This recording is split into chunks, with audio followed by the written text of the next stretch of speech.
आज की स्टोरी है। एक पति पत्नी शादी करके आते हैं और जो उसकी दुल्हन होती है वो बहुत ही भला के खूबसूरत होती है।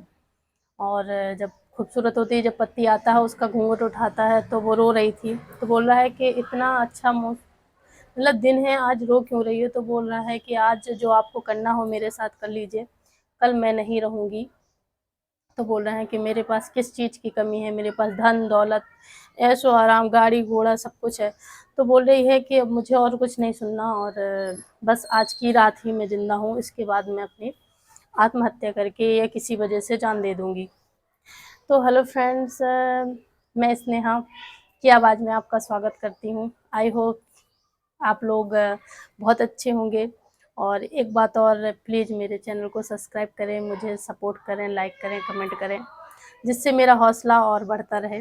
तो आज की स्टार्ट कहानी होती है। एक लड़का होता है जिसका नाम दीपू होता है, और वो उसको मछली पकड़ने का बहुत शौक होता है। तो वो मछली पकड़ता है। एक बार ऐसी मछली पकड़ता है, एक 4 लड़कियां निकलती हैं वहाँ से और देखती हैं कि इतना खूबसूरत लड़का ये मछली पकड़ रहा है, तो वो थोड़ी देर देखती रहती हैं और निकल जाती हैं। जब दूसरे दिन वहाँ पे आते हैं तो वो मछली पकड़ रहा था और उसको इतना अनुभव होता है मछली पकड़ने का, तो वो बहुत अच्छे से मछली पकड़ता था और उसके मछली जो पकड़ता था उसके जाल में तुरंत मछली आ जाती थी, और जो अगल बगल मछुआरे थे उनके पास मछली नहीं आती। तो वो लड़कियां आती हैं, कहती हैं कि आप इतने पढ़े लिखे हो के मछली पकड़ते हैं? तो जो मछुआरे बोलते हैं, कह रहे अरे आप जानते नहीं हो, ये इसको मछली पकड़ने का इतना ज़्यादा अनुभव है कि जो एक ही बार में मछली पकड़ लेता है। तो उसमें एक रीता नाम की लड़की होती है, तो वो बोलती है कि क्या आप मुझे भी मछली पकड़ना सिखाएंगे? तो बोलता है क्यों नहीं। तो जैसे ही वो कहता है पकड़ो डोर, और जैसे ही मछली आएगी मैं बताऊंगा आपको। तो वो डोर पकड़ती है और जैसे ही मछली आती कहती खींचो खींचो खींचो। तो मछली का वजन बहुत ज़्यादा भारी होता है, इसलिए वो खींच नहीं पाता। तो वो कहता है अरे यार मेरी हेल्प करो, नहीं तो आपकी मछली भी चली जाएगी। तो वो उसकी हेल्प करता है।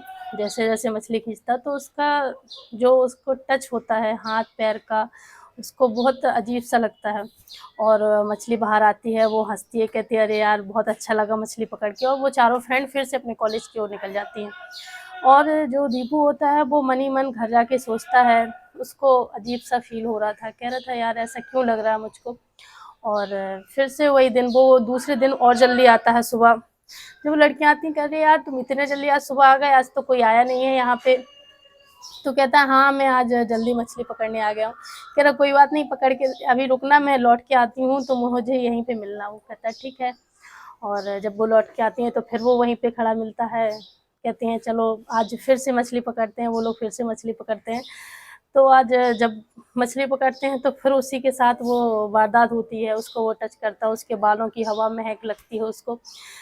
तो उसको अंदर से उससे प्यार हो जाता है। फिर वो चली जाती है, उसको तो नॉर्मल अपने घर चली जाती है। तो ऐसे ऐसे करके तीसरा दिन आता है। तीसरा दिन आता है जब, तो फिर से वो जल्दी आ जाता है, कपड़े पहन के अच्छे से और अच्छे से आ जाता है। और बोलता है कि वो लोग फिर देखती हैं, कहती है अरे यार तुम कितना मछली पकड़ते हो, कितना मछली वो खाते हो, एक आध दिन हमको भी मछली खिलाओ। तो वो बोला ठीक है ले जाओ, आप अपने घर ले जाओ, और आप भी तो पकड़ा है, आपका भी हक है इसमें। तो वो बोलता है कि अरे यार मैं कहाँ मछली लेके घूमूंगी, और मैं इसको नहीं ले जा सकती हूँ, आप किसी दिन यहाँ मुझे भूज के खिला दो। तो वो शाम को लौट के आती है तो वो मछली भूजे हुए, सॉरी, वो मछली भूजे हुए वहाँ पे रखे होता है। और कहता है लो मछली भूज गई है, लो खा लो आप लोग। और तीनों चारों फ्रेंड बैठ के वहाँ पे मछली खाती हैं, और वो पुल के नीचे, और वो भी खाता है। तो जो उसकी फ्रेंड थी उसकी टिटकारी लेके हंसती है, अरे यार ये दीपू तुमको चाहने लगा है क्या, तुम्हारे लिए बताओ मछली भूज दी, ये कर दी। तो वो कहती है अच्छा मेरे लिए मछली भूजी, तुम लोगों ने नहीं खाई?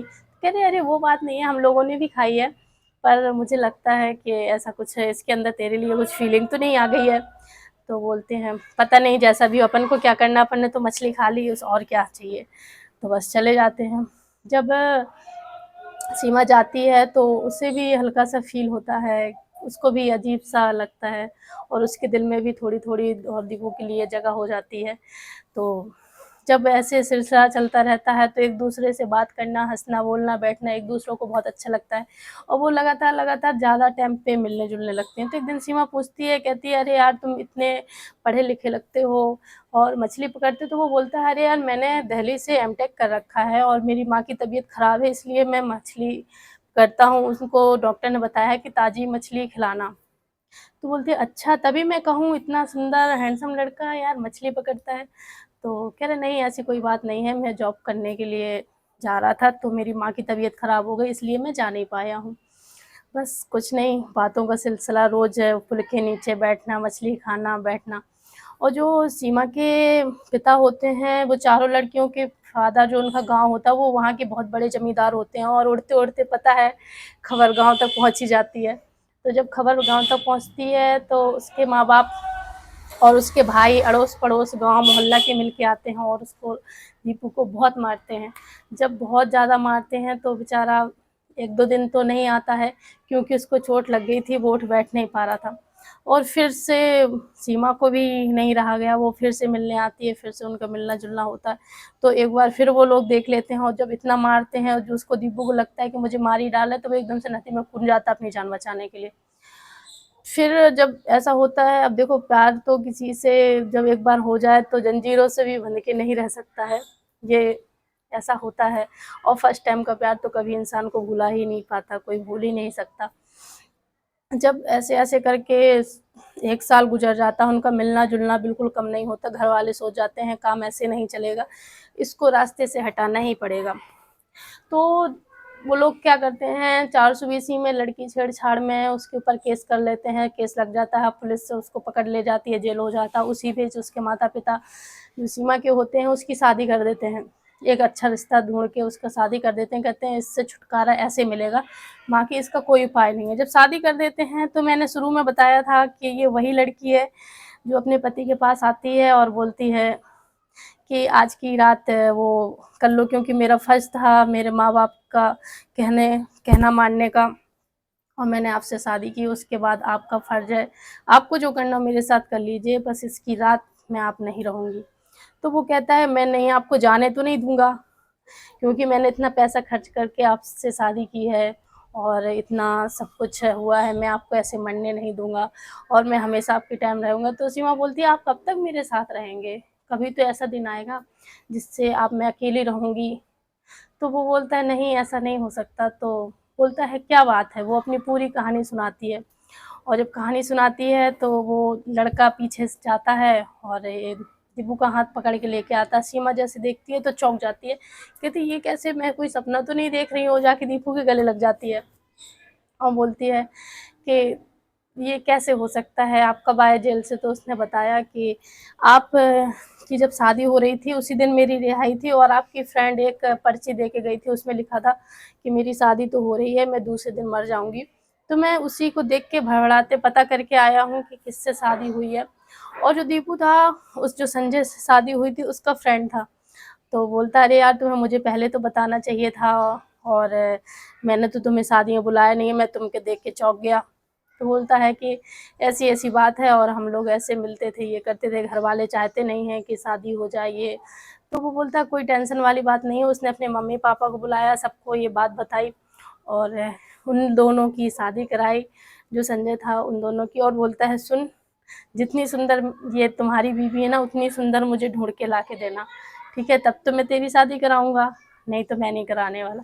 तो वो हँसने लगते हैं दोनों और उन दोनों की शादी हो जाती है और संजय अपना अलग हो जाता है और कहता है, तुम दोनों खुश रहो।